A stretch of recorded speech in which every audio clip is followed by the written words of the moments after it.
অনেকদিন তো নেট চলে নেই, দাদা একটু হটস্পটটা লিবা আছে। দাদা একটু হটস্পট দিয়ে না, রিচার্জ নেই আমার।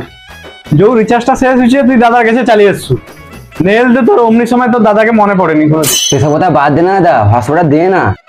ও ভাই, আসছু যখন আমার কাছে, আজকে এমন করে জিনিস শিখিয়ে দিবা আর কারুর কাছে তোকে হটস্পট নিতে হবে না। কি জিনিস দাদা কও না, একটু শিখিয়ে দে না দাদা একটু। তোকে তাহলে আজকে করে ডেমো দেখাই। এই যে আমার হাতে দেখতে পারু, পুরো মাসে আমি রিচার্জ করিনি, প্রতি মাসে গোটা লাখা সিম কিনি আর দিয়ে বিন্দাস নেট চালাই, 20-30 টাকা খরচা করি।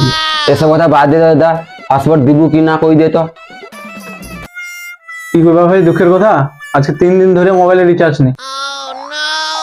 আজকে সিম দোকানটাও 3 দিন ধরে আইসেডে নিয়ে আমি খুঁজি বেড়াইটি দেখি।